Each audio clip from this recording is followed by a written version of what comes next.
On avait dit qu'on le ferait. Je le sais que ça a été long, je le sais, mais on le fait. Ça fait longtemps qu'on l'attendait, la première pelletée de terre pour lancer les travaux du nouvel hôpital Maisonneuve-Rosemont. 1, 2, 3, go! Et j'avais dit que l'échéancier, c'était d'avoir nos premiers patients 2035-2036. On va respecter ça aussi.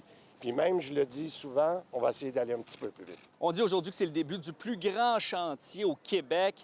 Mais attention, ce qui débute aujourd'hui, c'est la construction du nouveau stationnement des employés, une nécessité pour le reste des travaux, dit-on.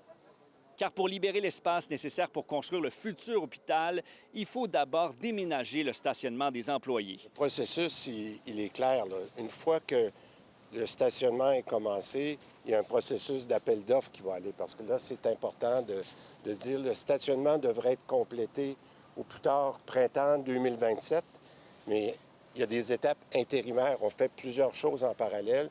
Je vous dirais que la prochaine étape va un peu comme on l'a fait pour le stationnement, ce que Mme Biron décrivait, bien là, on va aller en appel d'offres. Mais on ne sait toujours pas quand les travaux pour la construction du nouvel hôpital en soi débuteront. À terme, on promet qu'il devrait y avoir ici 720 lits, soit 231 de plus qu'actuellement. Mais combien ça coûtera? Christian Dubé est loin de donner une réponse claire là-dessus. Vous allez être contente que je ne vous répondrai pas. Parce que dans un processus qui doit être bien fait, minute qu'on met un chiffre, on est capable de donner une indication de ce qu'on s'attend, puis on ne veut pas faire ça. Il aura fallu des manifestations ces derniers mois et plusieurs scandales sur la présence de vermines et de divers animaux dans l'hôpital pour forcer la main du gouvernement Legault dans ce dossier. Ça reste une bonne journée aujourd'hui que le projet débute, puis on va rester vigilant pour la suite des choses, s'assurer qu'on reste justement pas seulement avec un stationnement. C'est clair qu'il y a beaucoup de défis pour continuer à soigner, offrir les meilleurs soins possibles pendant 10 ans à Maisonneuve-Rosemont, mais on va faire tout ce qu'on peut pour le faire, puis on va rester vigilant, s'assurer que le nouvel hôpital est produit dans des délais raisonnables. Pour moi, ce qui va être important, c'est que le projet continue au-delà de ce stationnement-là, que le financement pour l'hôpital se retrouve au PQI dès le prochain budget.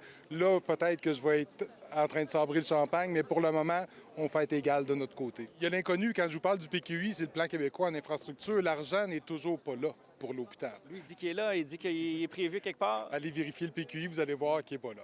Fait que, tu sais, il dit qu'il est là, qu'il le prévoit, mais il l'a toujours pas budgété. C'est la première phase d'un chantier très complexe qui débute aujourd'hui pour un hôpital qui est critique pour l'Est de Montréal, mais pas seulement. 49 de ses patients viennent d'ailleurs au Québec. À Montréal, Étienne Fortin-Gauthier pour Nouveau Info.